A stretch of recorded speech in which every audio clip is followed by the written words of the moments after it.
Oke, Om Swastiastu. Selamat pagi Bapak Ibu Guru yang saya hormati, Bapak Kepala Sekolah, dan yang saya banggakan Bapak Ibu Guru, rekan guru beserta staf semua. Terima kasih banyak atas kesempatan pagi ini, di hari Sabtu ini kita berkumpul. Bapak Ibu sudah meluangkan waktu dari kesibukannya untuk ikut di acara diseminasi tentang budaya positif, gitu ya. Nah, mungkin kita santai saja Bapak Ibu. Mungkin saya bukan berarti istilah bahasa Balinya itu nasikin segare gitu ya. Tidak, tapi kita di sini berbagi gitu ya. Karena suatu kewajiban bagi saya yang sudah ikut pendidikan untuk berbagi kepada Bapak Ibu. Sebenarnya bukan sesuatu yang baru yang saya bagikan, mungkin penamaannya saja yang berbeda gitu ya. Nah, langsung saja kita ke materi hari ini tentang budaya positif. Apa itu budaya positif? Ini Bapak Ibu guru ada yang pernah dengar budaya positif itu apa? Ada yang tahu? Ya, budaya positif itu merupakan perwujudan dari nilai-nilai keyakinan universal yang diterapkan di sekolah. Gitu ya, namanya positif pasti yang bagus-bagus kan gitu ya. Jadi apa yang kita yakini, nilai-nilai atau keyakinan yang positif bisa kita terapkan di sekolah. Mengapa budaya positif itu penting? Oke ya, tentu saja nih kalau positif itu penting gitu ya, pasti penting gitu ya. Karena pengembangan budaya positif itu dapat menumbuhkan motivasi intrinsik dari anak didik kita atau seluruh warga sekolah untuk menjadi pribadi yang lebih bertanggung jawab dan berbudi pekerti luhur serta berakhlak mulia. Ini sesuai dengan tujuan dari pendidikan nasional kita di Indonesia gitu ya. Di PNM Bapak Ibu juga sudah pernah mengikuti tentang Merdeka Belajar, bagaimana filosofi gitu ya, makna dari pendidikan menurut Ki Hajar Dewantara. Jadi ini bukan sesuatu yang baru lagi. Bagaimana pendidikan, pandangan Ki Hajar Dewantara tentang pendidikan itu. Jadi pendidikan itu adalah pendidikan yang menuntun peserta didik gitu ya. Menuntun sesuai apa? Sesuai kodrat dan sesuai zamannya. Untuk apa? Itu kan itu ya. Pendidikan itu untuk mengantarkan peserta didik sampai ke keselamatan, mencapai keselamatan dan kebahagiaan gitu ya, setinggi-tingginya, baik sebagai manusia pribadi ataupun salah satu dari anggota masyarakat. Itu tujuan nasional pendidikan kita menurut pandangan diambil dari filosofi Ki Hajar Dewantara kan gitu ya. Nah, sesuai kodrat dan zamannya gitu ya. Kalau kodrat alam gitu, kodrat itu adalah kodrat alam dan kodrat zaman. Kalau kodrat alam itu berarti tergantung dari peserta didiknya. Setiap peserta didik itu punya potensi. Karena pandangan dari Ki Hajar Dewantara itu kan setiap anak, setiap orang bukan terlahir sebagai kertas kosong. Gitu ya, kalau dulu persepsi kita kan anak itu seperti kertas kosong gitu. Nah, kalau sekarang tidak. Menurut pandangan KHD ini ya. Jadi seorang anak peserta didik khususnya di sekolah itu mereka sudah membawa motif, ada tulisan tapi baru samar-samar gitu ya. Nah itu nanti yang kita tebalkan lakunya, tingkah lakunya, potensi yang ada dari setiap anak didik itu gitu ya. Tentunya setiap anak didik punya potensi yang tidak sama, karakter yang berbeda. Nah itulah keunikan dari setiap peserta didik. Sesuai zamannya. Kalau zaman ini sudah jelas. Ini Bapak Ibu, kita tidak bisa menyamakan. Saya dulu pendidikan saya itu bisa textbook atau istilahnya berdasarkan buku saja. Sekarang tidak bisa, apalagi sudah abad ke-21, teknologi sudah berkembang pesat, malah duluan mereka tahu dari TikTok, dari YouTube dan lain sebagainya. Jadi kita tidak bisa menganggap mereka itu kosong gitu, padahal mereka sudah tahu. Jadi kita gali dulu apa potensinya, baru kita tuntun mereka. Itulah tugas guru sebagai pendidik gitu ya, karena guru itu tugasnya sangat luar biasa sekali, tidak hanya mengajar tetapi juga mendidik. Ini Bapak guru Tiangi ini semuanya luar biasa sekali ya. Kita di SD 2 semangatnya luar biasa. Walaupun sudah senior, lagi yang guru-guru senior sangat semangat sekali ya, menerapkan pembelajaran, bagaimana menuntun siswa, sudah seperti layaknya anak sendiri ya. Ya, kalau dibilang saya sendiri adalah output dari SD Negeri 2 Pekanbaru ya. Jadi memang benar-benar karakter itu diterapkan di sini ya. Oke, kita lanjut lagi. Mungkin sudah yang tadi yang sampaikan, dalam proses menuntun itu ya, anak diberikan kebebasan ya. Kita tidak bisa memaksakan, kamu harus tahu ini, kamu harus tahu ini, tidak bisa. Nah, ini kaitannya lagi ke kurikulum merdeka gitu ya. Jadi kita ada guidance-nya itu kan cuma diberikan dari pusat capaian itu ya, JP gitu ya. Nah, sisanya kita kembangkan sesuai dengan kebutuhan peserta didik kita, bagaimana kemampuan peserta didik di kelas kita, apalagi dengan kemampuan peserta didik yang beragam gitu. Bismillah dituntut kita sebagai pendidik luar biasa harus berinovasi ya. Bagaimana sebagai pamong, istilahnya kalau KHD itu ada trilogi pendidikannya. Bapak Ibu ada yang tahu trilogi pendidikan menurut KHD? Yang di depan, di tengah, di belakang gitu ya. Kalau di belakang kan Tudhuri, Andayani gitu ya. Kita memberikan dorongan, mendukung sepanjang itu positif gitu lagi ya. Nah, tengah kita membersamai anak-anak. Kita bersamai dia dalam pembelajaran, memberikan pendampingan gitu. Nah, di depan kita menjadi teladan, contoh bagaimana kita bisa dilihat sebagai seperti itu loh. Itu contoh sosok seorang pendidik. Jadi anak-anak bisa, apalagi dengan karakter ya.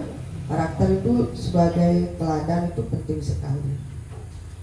Kita lanjut, ini bukan topik utamanya ya, ini mengimbas sedikit. Kita lanjut ke budaya positif. Budaya positif yang akan kita bahas itu yang pertama tentang perubahan paradigma stimulus respon. Ya, apa itu? Sebentar ya, nanti dijelaskan itu. Yang kedua, konsep tentang disiplin positif itu apa saja. Ketiga, tentang keyakinan kelas. Ini mungkin sudah sering didengar, keyakinan. Ada kesepakatan kelas. Sekarang muncul lagi istilah baru, namanya istilah ya, keyakinan kelas. Itu lebih yakin lagi, lebih dalam lagi pengertiannya. Yang keempat, pemenuhan 5 kebutuhan dasar manusia. Yang kelima, tentang 5 posisi kontrol guru. Dan yang terakhir itu segitiga restitusi. Ini yang kita bahas kurang lebih 1 jam ke depan, Bapak Ibu ya. Oke, mulai dari yang pertama, teori kontrol. Teori kontrol itu ini perubahan dari perubahan pandangan dari stimulus respon gitu ya. Kalau teori kontrol itu ada beberapa hal yang miskonsepsi istilahnya Bapak Ibu, salah pemahaman gitu. Apa yang salah ini menurut teori kontrol ini ya? Ilusi guru mengontrol murid. Nanti kita bisa saling berpendapat karena beberapa hal juga saya dari teori kan tidak semuanya kita alami, oh iya begitu, tapi ternyata begini ya hasil prakteknya gitu ya. Nah, ini ilusi guru mengontrol murid. Jadi guru tidak bisa istilahnya sekarang otoriter gitu ya. Saya itu, kamu harus ikuti saya gitu, tidak bisa gitu ya. Itu miskonsepsi yang pertama. Yang kedua, ilusi bahwa kritik membuat orang merasa bersalah dan dapat menguatkan karakter. Jadi kritik yang diberikan kritik ya. Jadi lapar. Kritik yang diberikan itu untuk menguatkan karakter, bukan untuk membuat rasa bersalah. Kadang-kadang ketika diberikan kritik kita merasa bersalah seperti itu konsep yang salah, ya, yang miskonsepsi sebenarnya. Ya benar memang seperti itu. Saya aja begitu kadang-kadangnya pasti merasa dia ya, justru berpikir positif, oh itu untuk menguatkan karakter saya. Terus yang ketiga, ilusi bahwa semua penguatan positif, efektif, dan bermanfaat. Tidak semua penguatan yang kita berikan ke siswa itu bisa berdampak positif. Tidak. Kadang-kadang seperti sekarang Bapak Ibu sudah pasti melakukannya gitu. Majas ironi istilahnya. Semakin kita berikan penguatan, kadang-kadang tidak ada perubahan laku dari siswa. Malah kita balikkan sekarang. Kita langsung ambil nyata aja, saya di kelas 6 dikasih tahu sekali, kasih penguatan, begini loh nak, begini, besok pasti terulang lagi kesalahan yang sama. Karena namanya anak-anak ya, kita tidak bisa langsung salahkan, salah begitu tidak. Tapi apa, kita pakai ironi saja. Baik tak seperti itu ya, teruskan begitu. Kadang-kadang kata seperti itu menghentikan mereka. Ini untuk generasi sekarang. Kalau dulu mungkin mempan ya, kalau dulu kita manut-manut gitu anaknya. Tapi kalau sekarang inilah karena abad generasi Gen Z ini istilahnya ya, milenial dan lewat sudah Gen Z sekarang. Memang seperti itu mereka. Malah semakin kita berikan hal yang itu, besok lagi diulang begitu. Jadi kita ikuti alurnya, lihat perubahannya, kontrol di sana gitu sebenarnya ya. Oke, Bapak Ibu sudah tahu itu semua ya. Ilusi bahwa orang dewasa memiliki hak untuk memaksa. Ini guru sebagai pendidik orang dewasa berarti ya, kita di miskonsepsi, nggak bisa kita paksakan gitu ya, apa maunya kita ke anak-anak. Itu dari konsep teori kontrol ini Bapak Ibu. Tapi gitu ya, ini saya pribadi juga dan sempat juga di pendidikan saya berikan masukan, karena menurut teori Bloom itu perkembangan anak, kita di sekolah dasar, kalau orang gede bisa ya, kalau orang gede masuk. Tapi kalau kita di pendidikan dasar, kelas 1, kelas 2, umur 6, 7 itu kan masih transisi PAUD.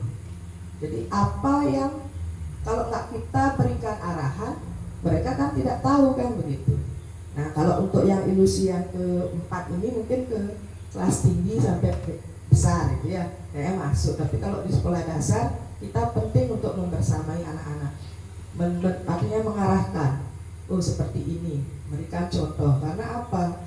Dia dari transisi PAUD, belum banyak contoh yang ditemukan, belum banyak istilahnya sesuatu yang positif, yang oh ini akibatnya positif. Dia baru sedikit pengalamannya. Jadi di sana kita penting juga untuk memberikan arahan, dan itu juga boleh tidak. Ini untuk kelas tinggi gitu ya, untuk ilusi yang keempat ini. Tetap saya sampaikan saja.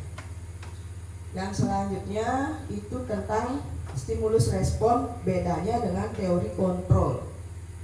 Kalau saya persingkat itu bahasanya itu biar nggak serem sekali bahasanya. Ini stimulus respon itu yang pandangan tentang sebelumnya ya, dengan yang teori sekarang yang didengung-dengungkan gitu ya.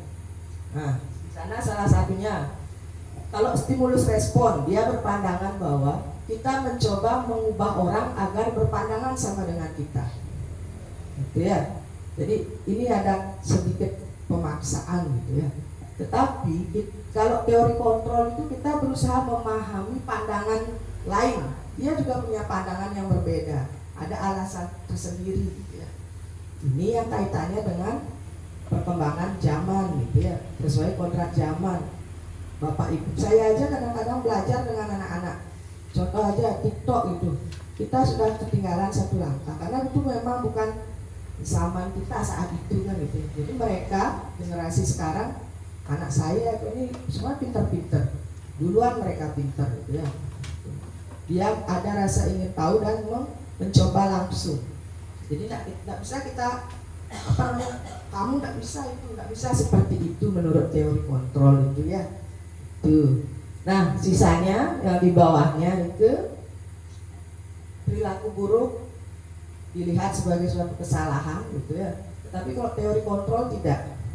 Mereka melakukan tindakan atau kesalahan itu ada tujuan, ada yang mendasari, terus ada tujuannya. Kenapa? Nah itu yang dicari dari kita sebagai guru. Kita harus cari itu. Kita tidak bisa, kamu salah begini. Tapi kita tidak mencari penyebabnya, terus solusinya seperti apa gitu ya. Kita lebih jauh. Jadi kalau menurut saya itu teori kontrol itu lebih dalam, lebih memberikan kesempatan gitu ya, khususnya bagi peserta didik untuk mengembangkan dari segi wawasan, pengalaman mereka seperti itu. Mungkin bisa dibaca itu Bu nih, slide-nya bisa. Sama itu perbedaannya, jadi tidak yang sebutkan satu-satu, mungkin bisa sudah dibaca. Yang terakhir aja, model berpikir menang kalah itu kalau stimulus respon, misalnya pandangan yang dulu itu. Pokoknya ikuti aku yang benar gitu ya. Nah, tapi kalau teori kontrol, model berpikir menang-menang. Istilah sekarang kerennya itu win-win solution gitu ya. Dimana kamu baik, saya baik, kamu juga harus baik gitu. Dari tindakan yang menyimpang menjadi baik gitu ya. Kamu tahu itu salah, terus baiknya di mana gitu. Ya, jadi menang-menang gitu istilahnya. Oke, bisa lanjut Bapak Ibu? Kan gak ngantuk Bapak Ibu nih? Apa perlu tepuk semangat ini enggak? Kayak anak-anak gitu. Oke, kita lanjut, tenang aja, nanti ada games biar sedikit bergerak sedikit ya.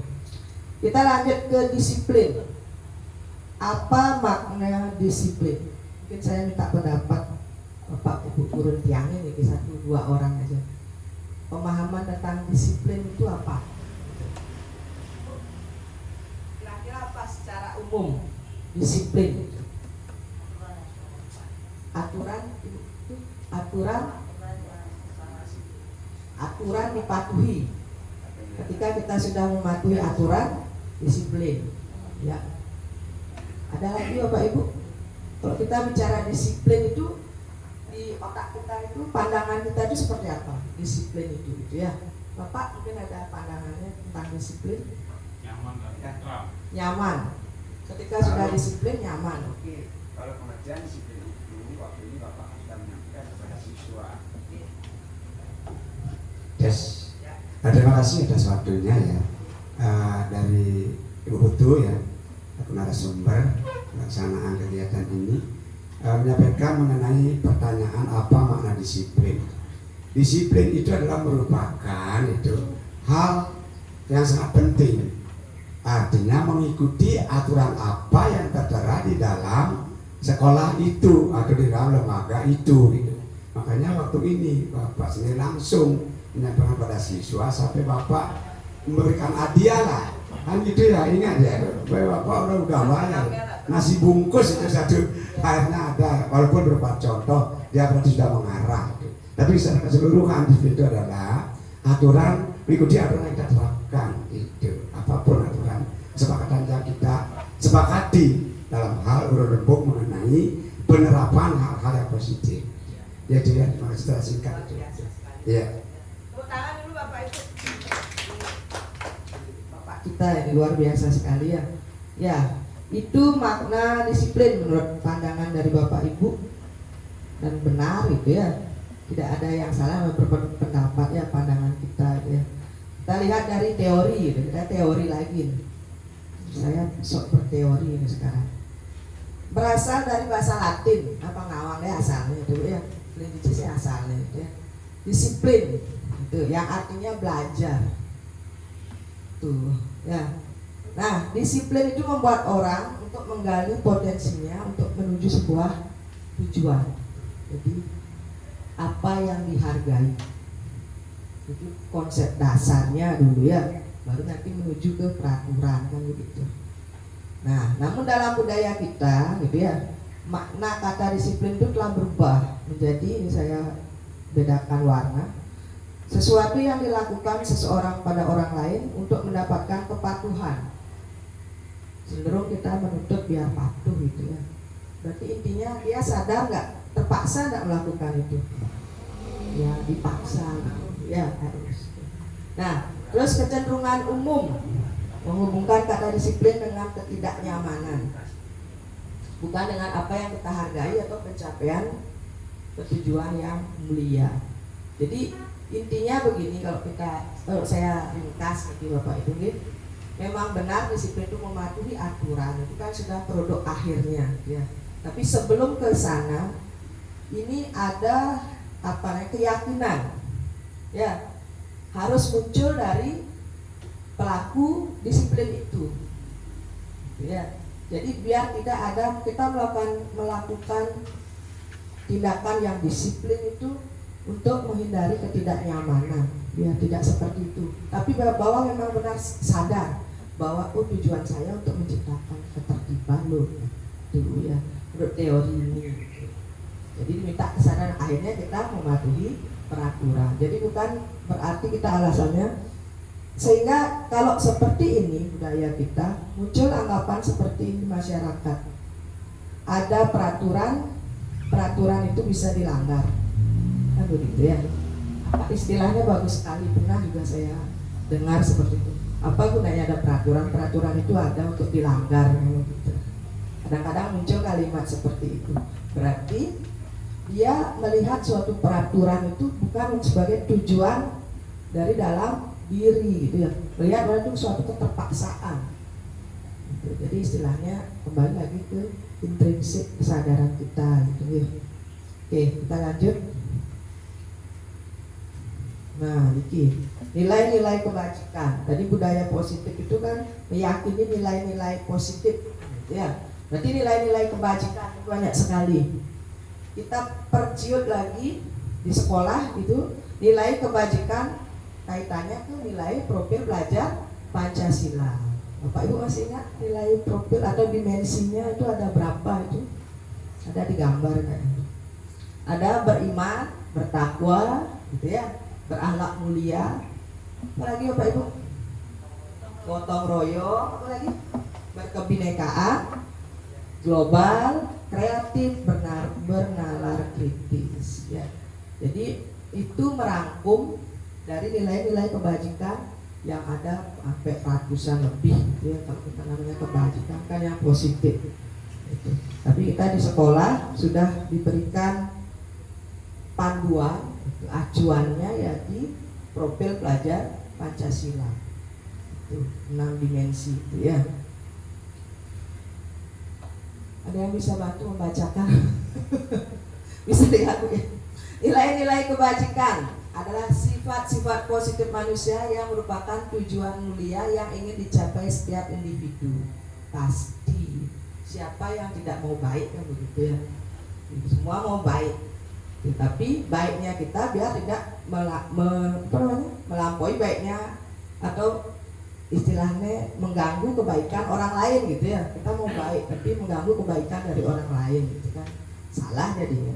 Jadi nilai-nilai ini semua dilakukan gitu ya, bersifat universal, lintas bahasa, suku bangsa, apapun latarnya pasti mau baik gitu, ya. Oke. Teori motivasi perilaku manusia. Ini masih kita berteori dulu Bapak Ibu, sebentar baru prakteknya. Teori-teori aja dulu. Ini ya saya pelajari selama guru penggerak Bapak Ibu, makanya sekarang dibagikan gitu ya. Bersama-sama, padahal Bapak Ibu sudah melakukan juga gitu di sekolah, beda penamaan saja istilahnya, tapi mungkin ada hal-hal yang perubahan pasti ada beberapa hal gitu. Nah ini teori motivasi perilaku manusia. Yang pertama, sudah usianya 2 kali lipat usia saya itu sudah tetap semangat gitu. Malu saya umur kepala 3 males-malesan gitu ya, lihat Bapak Ibu rajin-rajin. Oke, lanjut Bapak. Lanjut. Oke, kita lanjut ke 2 tadi. Jadi tingkah laku atau perilaku kita lakukan itu atas dasar biar dapat imbalan. Ada seperti itu namanya motivasi ya. Saya mau melakukan ini jangan panggung-panggung hadiah.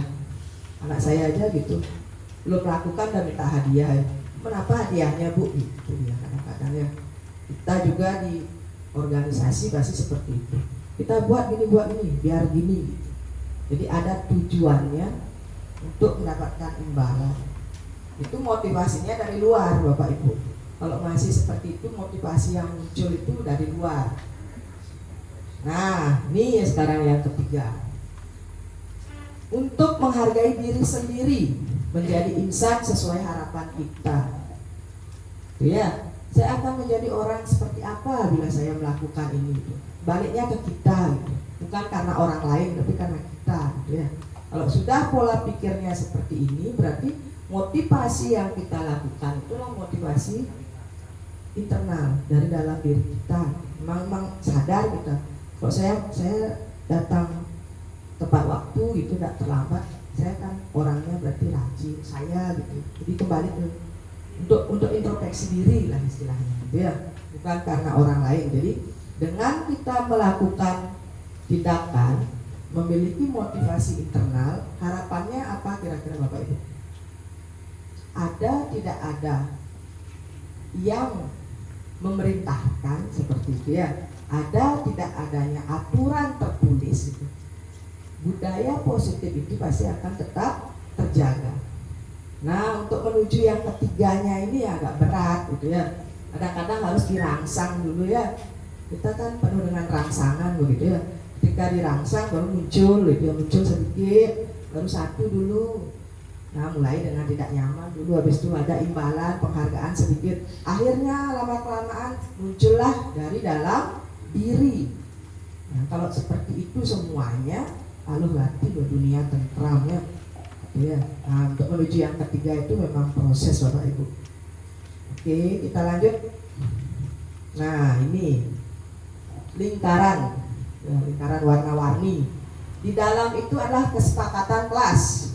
Bapak Ibu sudah semua membuat kesepakatan kelas. Sudah tahu. Setelah membuat kesepakatan kelas, diperdalam lagi. Ada namanya keyakinan kelas. Itu. Jadi apa yang disepakati itu diyakini. Nilai apa yang muncul dari kesepakatan itu? Ada yang bisa kasih contoh kesepakatan kelas yang dibuat?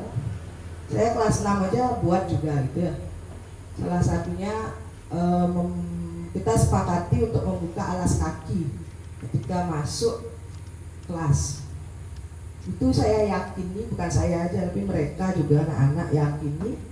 Nilai apa di sana yang kita yakini? Yaitu nilai kebersihannya. Jadi kasihan juga yang sudah pembersihan ketika masuk lagi kotor ya, karena alas kakinya kotor. Jadi dibuka. Tapi kurangnya itu setelah dibuka mau keluar malas pakai sepatu lagi gitu. Kadang-kadang kaosnya kotor, masuk lagi kotor lagi ya, tidak apa-apa. Itu proses perubahan. Jadi perubahan tidak seperti memakan cabai dengan gorengan gitu ya. Jadi cabainya aja dimakan langsung pedas enggak gitu ya. Jadi itu proses perubahan sedikit demi sedikit, mudah-mudahan ke depan bisa lebih baik kan gitu. Nah, setelah kita yakini itu bisa menimbulkan atau memiliki nilai-nilai positif, lingkungannya akan jadi positif pasti ya, otomatis.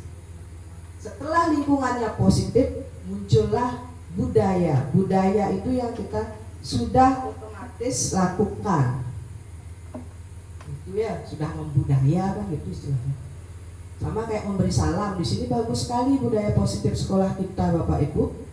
Gitu ya, memberi salam. Salam, senyum, sapa, sopan dan santun. Ini 5S-nya di sini sudah jalan. Ya anak-anak, saya ke sekolah lain juga belum tentu menemukan itu. Tapi di sini sudah jalan budaya positifnya. Nanti kita kembangkan lagi apa yang menjadi nilai-nilai atau keyakinan kita yang bisa kita kembangkan dengan siswa menjadi budaya positif di sekolah kita, Bapak Ibu. Oke, kita lanjut. Masih kuat Bapak Ibu? Kuat ya? Masih. Keyakinan kelas, hukuman, dan penghargaan. Ini 3 kata ya, yang berbeda arti ya, pasti arti tulisannya aja lainnya. Mengapa tidak peraturan saja? Mengapa harus isi keyakinan lagi? Cukup tidak peraturan? Nah, di sini Bapak Ibu saya mau berbagi sedikit apa beda peraturan dan keyakinan. Kalau peraturan, gitu ya Bapak Ibu, ini dari yang saya dapat juga dari berbagi gitu. Kalau peraturan cenderung biasanya dari negatif, dilarang membuang sampah sembarangan, dilarang terlambat, itu biasanya ya. Tapi kalau keyakinan kelas seperti yang Tiang bilang tadi, lebih dalam lagi pemahamannya gitu ya, konsepnya lebih dalam lagi. Contoh satu keyakinan kelas, nanti akan saya tampilkan juga contoh keyakinan kelas, sudah saya buat dengan anak-anak. Contohnya satu, saling menghargai, seperti itu ya, sederhana tapi memiliki nilai gitu ya. Tapi peraturan pun memiliki nilai, bukan tidak memiliki nilai, tapi dia lebih verbal.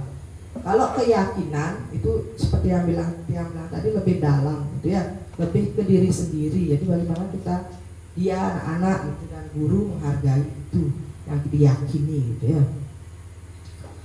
Nah ini mengapa harus peraturan, mengapa harus keyakinan kelas, tidak peraturan saja cukup gitu ya. Itu karena untuk mendukung motivasi intrinsik. Kalau tidak dibegitukan nanti kapan munculnya, karena memunculkan dari dalam itu agak perlu proses ya. Jadi ini salah satu dukungan ya. Dengan menimbulkan keyakinan kelas, kita yakinkan lagi bahwa itu nilai yang ingin kita dapatkan bersama-sama, tidak hanya siswa tapi juga guru gitu ya. Sehingga muncul dari dalam diri anak-anak itu tindakan yang memang dia sadari itu memiliki nilai yang diharapkan itu. Nah ini contohnya nak. Contoh keyakinan kelas. Ini beberapa saya kutip dari sumber gitu ya, ada yang di kelas 5. Selalu bersikap positif. Jadi kalimat-kalimat yang muncul pasti positif.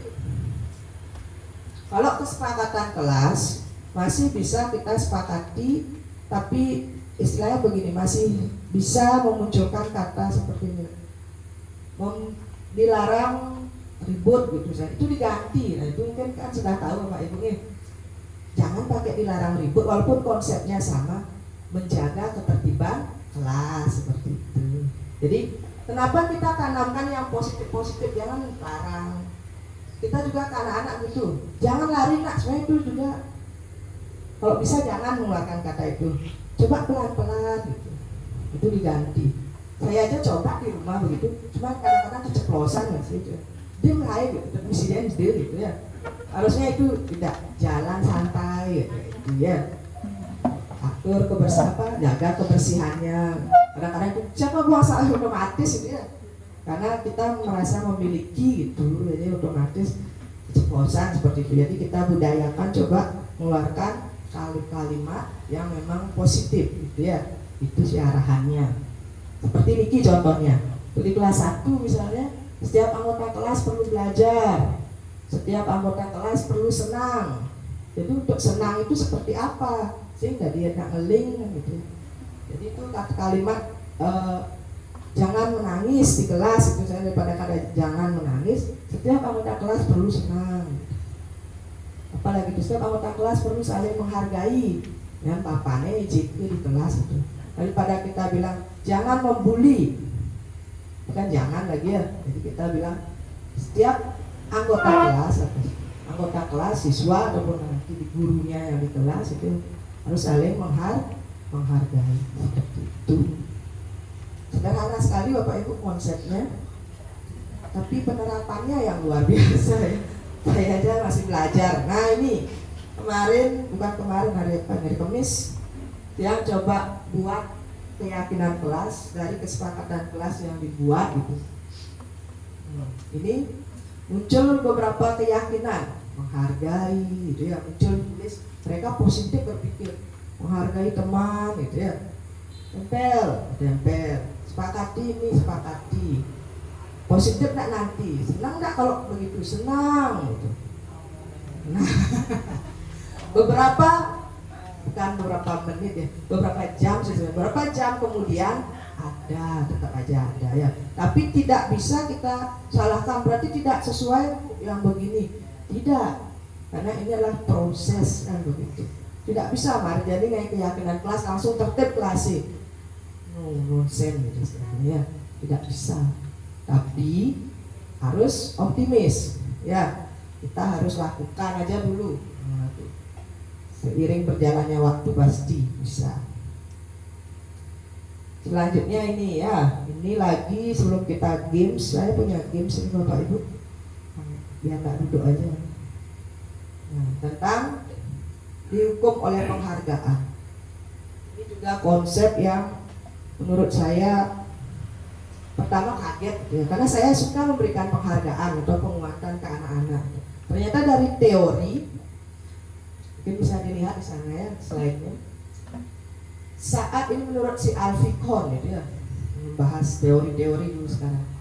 Alfie Kohn itu bilang, saat kita berulang kali menjanjikan hadiah kepada anak-anak agar berperilaku tanggung jawab, atau kepada seorang murid agar mempelajari sesuatu yang baru gitu ya, atau kepada seorang karyawan agar melakukan pekerjaan yang berkualitas, kita sedang berasumsi di pikiran kita itu berarti begini, mereka tidak dapat melakukan itu gitu ya, atau mereka tidak akan memilih untuk melakukannya yang sing bang hadiah sing berlakuan gitu. Jadi di dalam pikiran kita ketika mau memberikan penghargaan, di dalam benak kita itu, wah si A tidak bisa nih, tidak bisa otomatis dia, saya harus berikan penghargaan baru mau gitu ya. Itu poinnya dari Alif Kohn itu. Nah, Alif Kohn gitu ya, juga mengumumkakan bahwa penghargaan maupun hukuman itu adalah cara-cara mengontrol perilaku manusia yang menghancurkan potensi untuk belajar secara sesungguhnya. Wih, saya kaget. Padahal saya berpikir penghargaan itu positif gitu ya.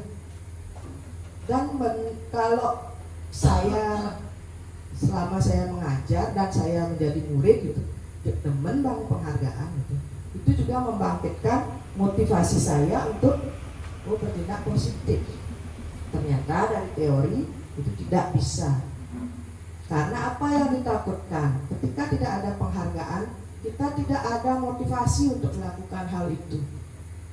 Jadi kembali lagi ke awal tadi, tidak muncul dari dalam diri kita itu ya. Alif Kohn pinginnya biar muncul dalam diri gitu ya. Makanya dia bilang bahwa penghargaan itu kita seperti dihukum oleh penghargaan gitu ya, bahasanya dia. Tapi kalau saya berpendapat dan sempat kita berkolaborasi gitu ya, diskusi penghargaan apalagi di sekolah dasar kelas 1, 2, 3 tetap tidak lepas dari penguatan-penguatan. Tidak bisa langsung muncul intrinsik. Kelas 1 langsung sadar, langsung sikap. Waduh, itu hebat sekali kalau bisa seperti itu ya. Tidak bisa. Seperti yang tadi bilang, itu proses. Kita mulai dari eksternal, tidak apa-apa gitu ya. Jadi kita jangan teorinya seperti ini, jadi kita tahu. Ini mungkin kalau kelas tinggi seperti yang bilang ya, SMA, SMP, yang sudah punya pemikiran, sudah tahu baik buruknya, ya. Tapi kalau kelas dasar, lagi 1-2 transisi PAUD, dibegitukan, didiemin aja, nyak salah karena sikap, asal aja aja saya sikap-sikap, gitu ya. Tetap kita harus berikan arahan, penguatan, oh ini sudah sikap, gitu. Tetap seperti itu Bapak Ibu. Ini menurut pandangan Alif Kohn untuk yang, kalau dari pandangan saya itu mungkin untuk kelas tinggi ya bisa. Nah, ini dari teori Alif Kohn itu, kenapa itu dibilang jelek gitu ya. Bukan jelek, berdampak kurang baik gitu ya. Dampaknya kurang baik. Kenapa? Karena pemberian penghargaan itu pengaruhnya jangka pendek. Izin duduk Bapak Ibu nih. Dah, pengaruhnya jangka pendek. Ada bang penghargaan, barunya luang. Manis yang ada penghargaan, mulai gitu ya. Tuh, itu menurut Alif Kohn. Penghargaan tidak efektif. Ya, kalau bisa setiap hari kita kasih penghargaan. Di saat kita tidak sempat misalnya, kadang-kadang mereka nuntut, Bu, saya nak dikasih bintang Bu, kasih bintang gitu ya. Pas bintangnya telah juga, mana ya. Nah itu di saat seperti itu akan muncul kekecewaan untuk peserta didik karena dia terbiasa untuk saya berbuat baik ada yang maha bintang. Nah seperti itu. Penghargaan merusak hubungan. Merusak hubungan apa nih? Hubungan siswa, contoh seperti ini Bapak Ibu. Si A, dia sudah melakukan sesuatu, kita hargai, kita puji, ya. Ini loh seperti si A, luar biasa sikapnya. Si B, nah pas ada ibu ingin itu, sok deh kau. Nah itu ada siswa seperti itu. Nah itu ada anak saya itu udah kelas 6. Langsung saya dapat teori langsung saya praktekkan sebenarnya ke anak-anak itu. Memang susah gitu ya. Coba saya berikan penghargaan Gusti ya. Kan ringan tangan sekali bla bla bla bla bla. Ini sih nggak pernah ngejek, coba sih benar nggak ngejek. Mau tuh di depan guru aja nggak, tapi pernah juga dia ya, nah gitu ya. Jadi muncul, akhirnya dia terbuka, muncul si A, si B gitu, tanya lagi. Kadang-kadang disitulah antara anak itu muncul istilahnya bukan perdebatan, menilai gitu ya, rusak hubungannya. Wih kau, dedekatnya timpangnya itu, pujinya gitu ya. Ya ada apa itu? Oke, penghargaan mengurangi ketepatan. Konsepnya sama, menurunkan kualitas. Itu ya, bu guru bisa ngabah hadiah jadi dia lu kayak gitu-gitu bintangnya bu guru betelah gitu ya. Penghargaan mematikan kreativitas. Otomatis kalau kita ini kelas tinggi ya seperti yang saya bilang tadi, dia akan pola pikir mereka itu saya mau dapat ini baru saya kembangkan pemikiran saya. Kalau enggak Bu Prima yang ngajar enggak dapat penguatan seperti ini, Bu B yang ngajar saya biasa-biasa aja, kan juga enggak dapat apa. Nah gitu. Jadi itu mematikan kreativitas padahal dia punya potensi untuk itu. Tuh ya. Jadi lebih baik katanya Alifkon jangan diberikan penghargaan gitu. Penghargaan itu menghukum.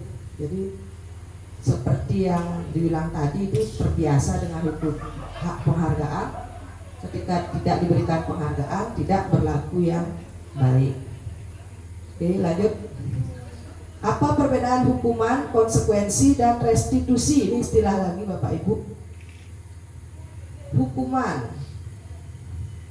Nah, kita mulai dari atas dulu ya. Disiplin yang sudah bermakna positif. Ya, disiplin pasti maknanya positif, mau disiplin luung gitu Bapak Ibu. Nah, disiplin itu ada dua.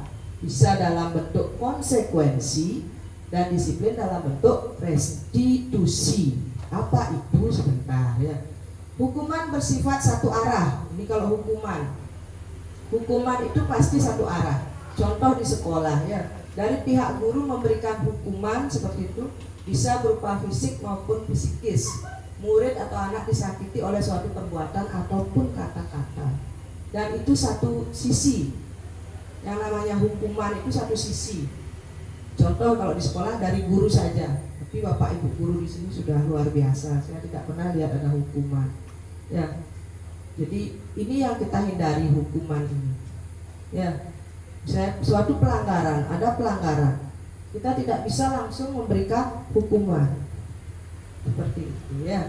Karena apa? Dia disakiti, anak-anak kita itu disakiti. Sedangkan tujuan pendidikan kita bagaimana anak-anak itu bahagia setinggi-tingginya lagi kalau ke sekolah. Ya, tapi sampai di sekolah dia kalau diberikan hukuman dia akan tersakiti kan, itu kan tidak bahagia kan gitu. Jadi ini yang bertolak belakang, ini yang tidak disarankan untuk dilakukan di sekolah. Nah, disiplin dalam bentuk konsekuensi sudah terencana atau sudah disepakati. Ini yang positif Bapak Ibu. Kita sepakati, ini yang sudah kita lakukan ya. Misalkan disetujui oleh siswa, misalkan begini, tidak buat PR, apa yang konsekuensinya apa? Oh kamu mengerjakan di luar kelas seperti itu. Jadi itu disepakati bersama dan siswa tahu. Jadi dia akan dengan sadar, saya tidak buat PR berarti saya harus melakukan itu. Sebut belih gitu ya. Tapi kalau hukuman kan tidak. Dia tidak tahu, misalnya kita tidak buat kesepakatan apa. Bukunya ketinggalan. Lari kamu keliling lapangan seperti itu. Dia kaget. tahun itu melantik seperti itu misalnya. Jadi tidak ada kesepakatan sebelumnya. Itu bedanya dengan konsekuensi dan hukuman. Yang lebih halus lagi, restitusi Bapak Ibu. Restitusi itu apa? Ini dia. Restitusi adalah proses menciptakan kondisi bagi murid untuk memperbaiki kesalahan mereka sehingga mereka bisa kembali ke kelompok mereka dengan karakter yang lebih kuat. Kalau saya bahasakan secara sederhana, gitu ya, restitusi itu lebih halus dari konsekuensi. Setelah kita tahu kesepakatannya, dia jalankan konsekuensinya, kita perhalus lagi. Besok kamu apa ada masalah seperti ini lagi enggak? Gimana tadi kan jadinya kamu di luar, jadi kita berikan, oh itu baik enggak? Nanti dia yang menjawab sendiri gitu ya. Anak-anak yang enggak bu, ternyata itu saya di luar jadinya buat PR gitu. Jadi anak-anak yang menyadari sendiri, itu yang restitusi. Kalau tingkatannya saya simpulkan tingkatannya konsekuensi baru restitusi gitu ya. Restitusi lebih halus ya. Ini peraturan dan keyakinan. Ya, peraturan itu dilarang seperti yang saya bilang tadi, dilarang mengganggu orang lain. Tapi kalau keyakinan yang kita yakini itu menghormati orang lain dan diri sendiri itu pakai ya. Jadi tidak muncul kata negatif-negatif, harus positif aja. Tanamkan kata-kata positif di serta didik kita ya. Oke. Kita lewati. Nah, sebenarnya Bapak Ibu sudah tahu ini ya. Nah ini mencatat tindakan guru. Ada beberapa tindakan guru. Ini contoh itu. Yang pertama, mencatat 100 kali di dalam buku, menulis kalimat apa. Saya tidak akan terlambat lagi ya ketika siswa itu terlambat. Kira-kira itu hukuman atau konsekuensi Bapak Ibu? Kalau ada seperti itu, mencatat 100 kali gitu misalnya.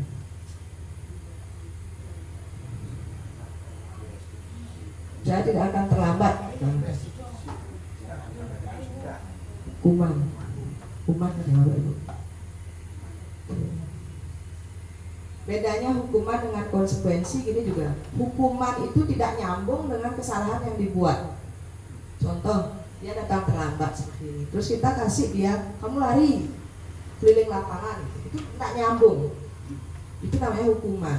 Tetapi kalau dia datang terlambat, terus apa yang dilakukan konsekuensinya? Oh, saya tidak istirahat Pak, saya mau nyatet data teman. Itu konsekuensi.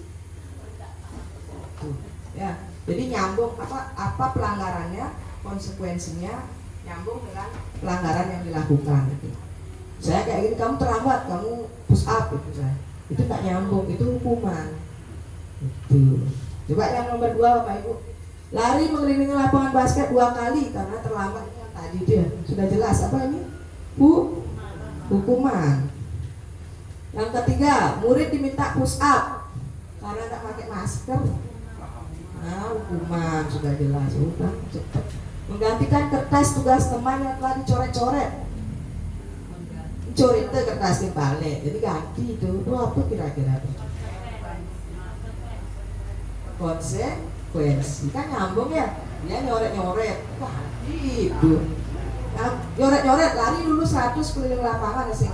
Masalahnya tidak selesai, dia capek, tetap hukuman ya. Tuh. Nah, membersihkan tumpahan air di meja karena senggol saat belajar ya bersihkan, itu konsekuensi ya. Meminta murid tidak mengenakan sepatu seharian di sekolah karena tidak mengenakan sepatu hitam. Bisa nggak sepatu selem, buka sepatu, buka sepatu. Hukuman apa konsekuensi? Ya, jeng. Nah, hukuman. Ya, ada juga ya. Ya, yang terakhir, lari mengelilingi lapangan basket 2 kali karena terlambat 10 menit untuk pelajaran PJOK. Siapa pilih konsekuensi? Dapat minum aqua. Konsekuensi apa hukuman Bapak Ibu? Oke, 1, 2, 3.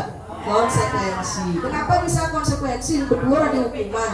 Karena PJOK. Nah, wajar aja ya, wajar gitu. Kemudian sambil pemanasan ya, jadi kamu pemanasan lari gitu ya. Nah seperti itu. Denopa gitu. Tadi udah lari. Oke lanjut. Perbedaan hukuman dan konsekuensi, ini lagi balik ya. Ini konsepnya. Kalau hukuman paksaan bisa dilihat di slide Bapak Ibu. Jadi saya tidak paparkan lagi. Oke ya. Lanjut. Kebutuhan dasar manusia. Kita semua, tidak hanya murid, kita semua perlu ini Bapak Ibu. Ternyata kita punya kebutuhan dasar itu ada 5. Kebutuhan untuk bertahan hidup, kebutuhan untuk kasih sayang, semua perlu kasih sayang ya, dan rasa diterima, kebutuhan kebebasan atau freedom, kesenangan dan penguasaan. Kejanglah tuh ya, tidak hanya anak didik kita juga punya ya. Nah ini ya, jadi karena kita punya kebutuhan dasar kasih sayang, kebebasan, nah ini kesenangan gitu. Jadi kita di sekolah itu harus senang gitu ya. Jangan sampai ke sekolah beban, cuma beban, ke sekolah beban gitu ya. Sedih aja gitu ya. Enggak, terus senang. Itu baru positif nanti. Nah karena harus senang, sekarang saya minta Bapak Ibu berdiri semuanya. Kita ke depan aja Bapak Ibu nih. Ke depan, sambil biar enggak encok. Kita breaking dulu. Ice breaking dulu.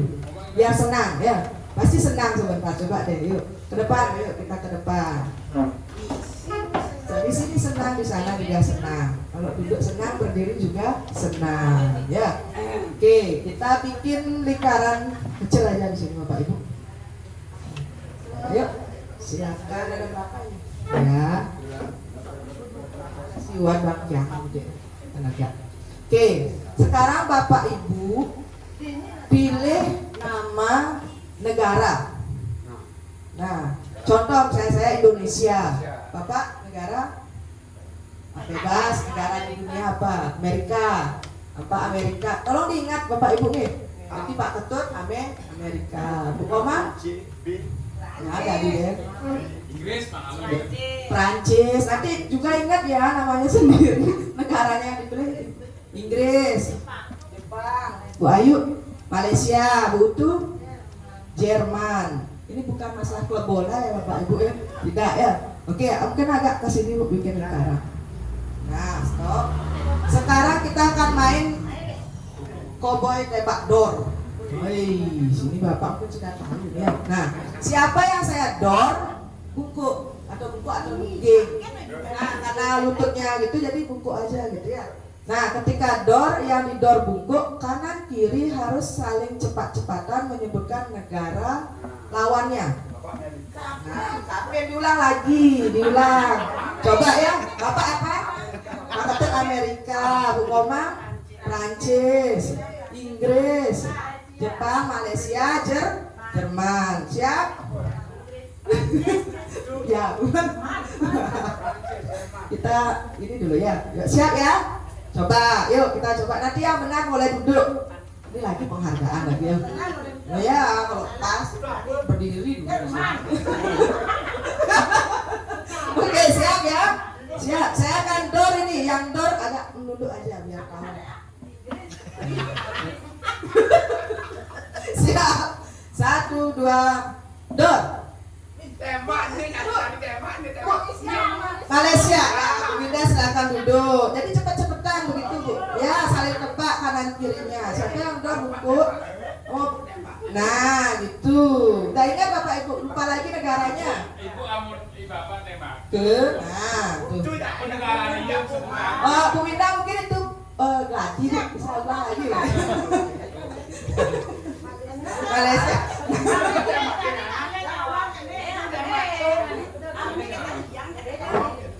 Ya, bisa ya?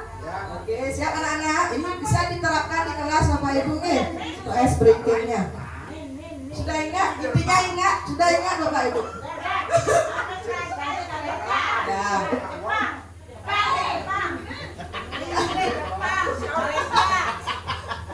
Kalau Oh, siap ya? Siap. 1, 2, 3, dor. Nah, Dor.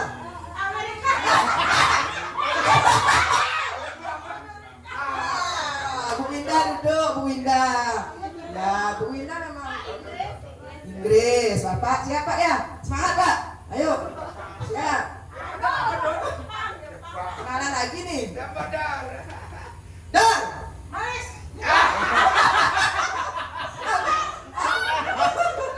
Udah, duduk, tepuk tangan dulu. Ustaz ingat ya dari tadi ngapain sekarang ya. Lagi ya. Oke ya, lagi ya. Ya. Dor. Malaysia. Duduk Bu Komar. Lagi sekali, silakan. Bapak. bapak dapat di tengah. Bapak tengah, Bapak Dor. Bapak kan Dor. Dor. Silakan duduk. Ya, luar biasa Bapak Ibu, ini tepuk tangan dulu semua. Ya. Kenapa saya berikan ice breaking ini? Itu baru negara Bapak Ibu. Bapak Ibu bisa pakai itu materi pelajarannya di kelas. Ya, jadi bermain sambil belajar karena kebutuhan manusia itu kan kesenangan. Ya, jadi bisa itu dipakai. Referensi sedikit Bapak Ibu. Wah, lumayan ini ya. Nah, kita yang ke 5 posisi kontrol. Kita percepat. Posisi kontrol itu guru ada 5 Bapak Ibu. Yang pertama sebagai penghukum, sebagai pembuat orang merasa bersalah, sebagai teman, pemantau dan manajer. Ini posisi kontrol kita sebagai guru. Nah, yang mana kita sekarang gitu ya. Kita lihat ciri-cirinya. Kalau penghukum, ini saya pakai tinta merah sedikit karena sudah dilarang-larang kan gitu ya. Penghukum itu nada suara tinggi, bahasa tubuhnya melotot. Ini melotot ini Bapak Ibu. Terus jari-jarinya menunjuk, menghardik, itu lebih keras. Nah, siap coba ada Bapak Ibu yang mau baca ini dengan nada penghukum. Ini kalau gurunya posisinya sebagai penghukum ngomong ini gimana? Nah, ya coba semua. Terlambat lagi, pasti terlambat lagi. Nah, kayak gitu ya. Selalu datang terlambat. Kapan bisa datang tepat waktu? Nah, ada Bapak Ibu di sini? Enggak ya? Enggak ada. Oke, aman. Nah, itu untuk penghukum. Muridnya perasaannya bagaimana gitu ya. Nah, itu kita tahu semua ya, perasaannya pasti malah itu kadang ya, kita lewati dulu. Kita ambil poinnya. Nah, membuat orang lain merasa bersalah. Ini gurunya ini nada suaranya memelas, halus, sedikit sedih, bahasa tubuhnya merapat ke anak. Itu ya, contoh si Adi. Adi, kamu ini bagaimana ya? Kamu sudah berjanji dengan ibu tidak akan terlambat lagi.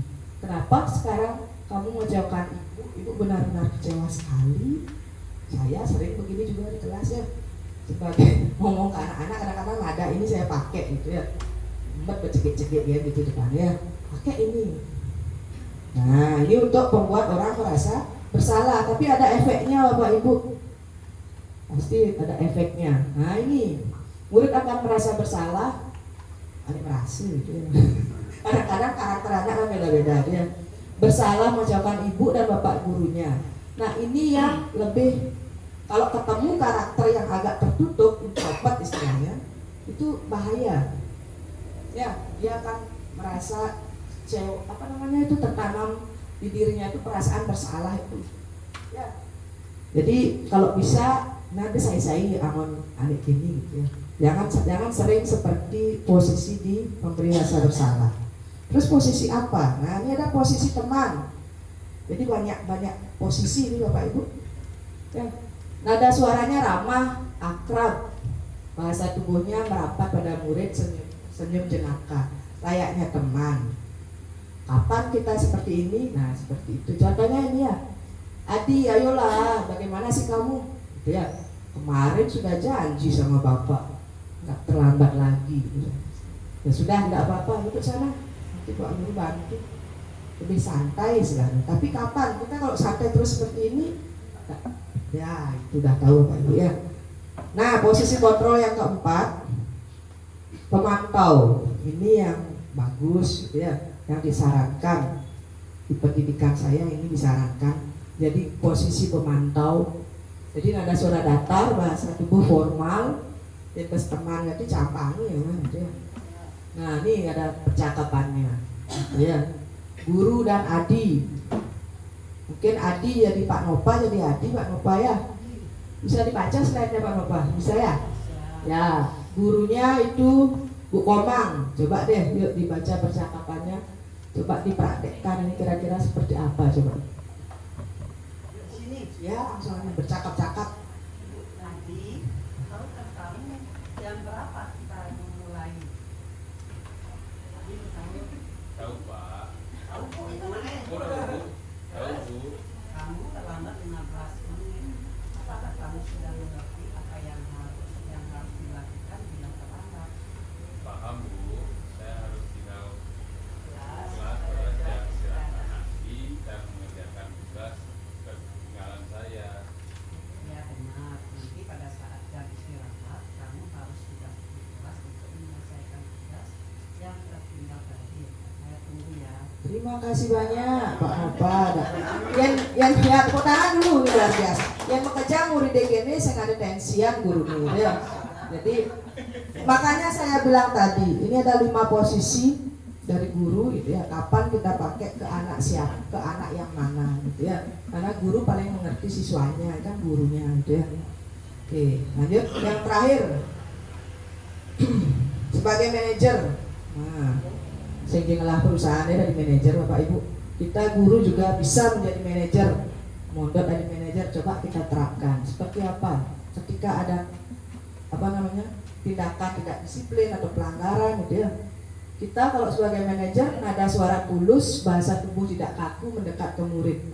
Ini disarankan juga di pendidikan CGP-nya ya. Guru, Adi, apakah kamu mengetahui jam berapa sekolah dimulai gitu? Tahu Pak, jam 7. Dia tahu, intinya si anak tahu aturannya, kesepakatannya tahu. Nah, gurunya hanya membalikkan. Kalau tadi pemantau kan isi juga nyaranin gitu ya. Tapi kalau sebagai manajer kita kembalikan ke anak-anak. Terus gimana baiknya? Apa yang bisa kamu lakukan? Gitu ya. Jadi seperti itu. Ini juga tergantung siswanya Bapak Ibu. Oke, kita lanjut ke yang terakhir, segitiga restitusi. Nah, restitusi itu kan seperti yang saya bilang tadi itu masih ingat itu lebih halus dari konsekuensi kan begitu ya. Di restitusi ini ada 3 tahapan yang bisa kita lakukan untuk menghandle anak yang bermasalah seperti itu ya. Nah, yang pertama itu adalah menstabilkan identitas. Ini apa kecil-kecil semua tulisannya. Menanyakan keyakinan itu yang terakhir. Seperti percakapan yang tadi itu sudah langkah-langkah restitusi. Jadi kita coba kan guru itu memang masih mencoba ya.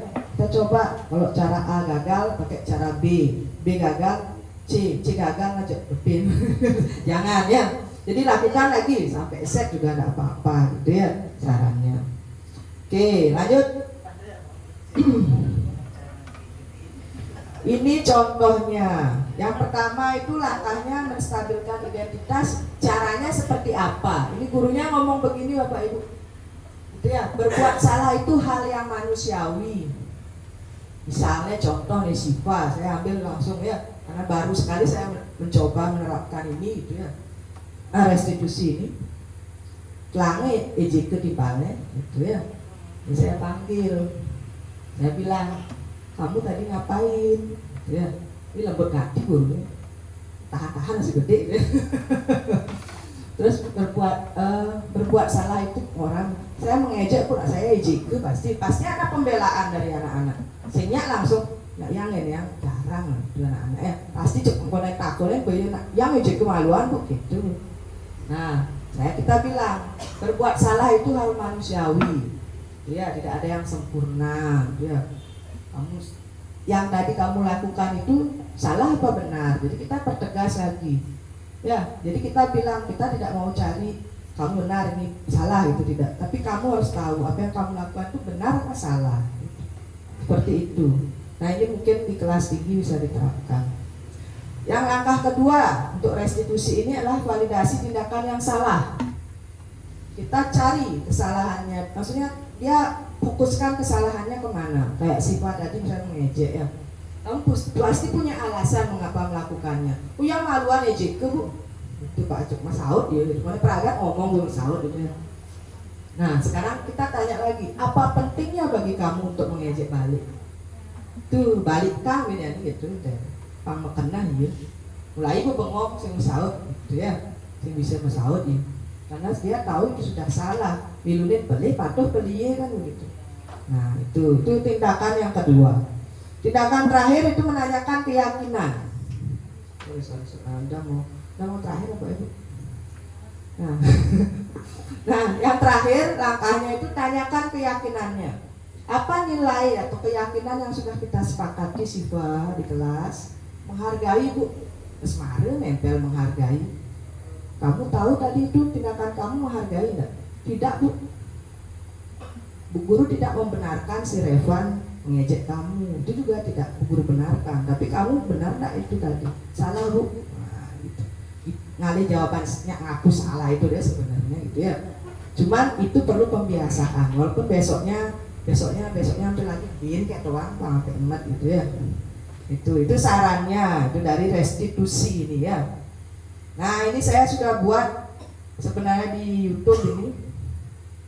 Saya pakai aktor ini sebenarnya. Dia tidak melakukan, si anak dedek ini ya, dia tidak melakukan pelanggaran, tapi saya pakai aktor. Nah 2 acting soalnya.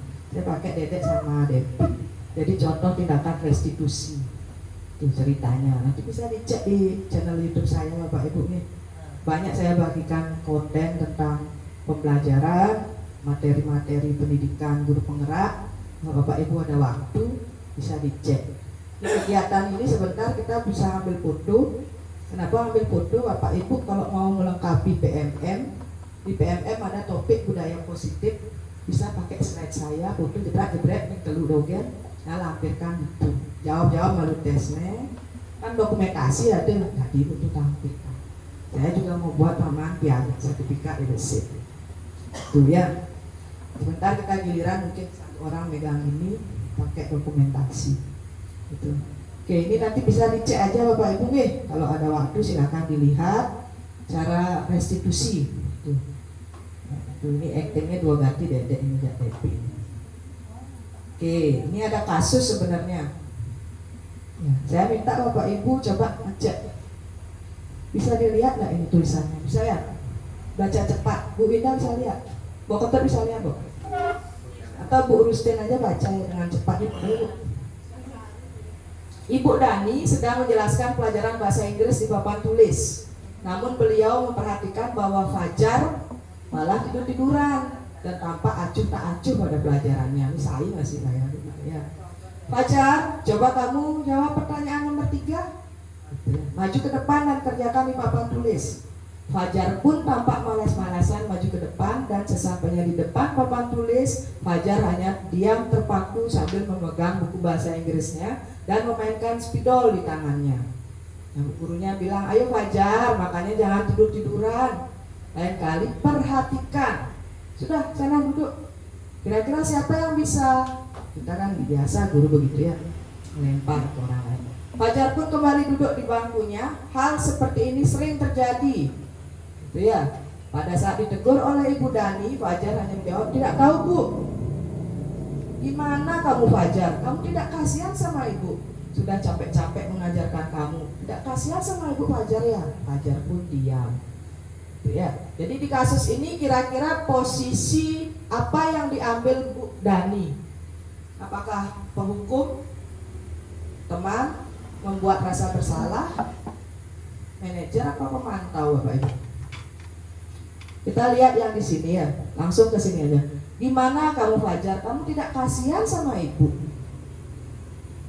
Itu kira-kira bahasa untuk apa itu Bapak Ibu? Menimbulkan rasa bersalah, maunya gurunya gitu ya. Dalam Bu Guru gitu ya. Kenyal Bu Guru, rupanya muncul rasa bersalahnya gitu. Jadi Bu Dani itu menerapkan posisi kontrol sebagai pembuat rasa bersalah. Gitu. Nah, Bapak Ibu silakan nanti prakteknya bisa dipraktekkan gitu ya. 5 posisi kontrol dan segitiga restitusinya untuk menangani siswa yang melakukan pelanggaran. Nah, terima kasih Om Santi tersebut buat Bapak Ibu. Nah, terima kasih banyak Bapak Ibu. Waktunya ampurin yang minta waktu Pak Ketut. Terima kasih banyak Pak Ketut karena rencananya kita rapat. Jadi terima kasih banyak. Mudah-mudahan apa yang disampaikan adalah ingat sedikit ya. Tidak hanya Amerika sama Jerman aja diingatin.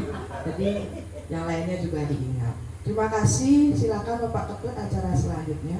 Atau ambil dokumentasi dulu. Oh, giliran nanti besok-besok Bapak Ibu foto lagi. Karena slide-nya saya tampilkan slide-nya. Ada nih. Oh,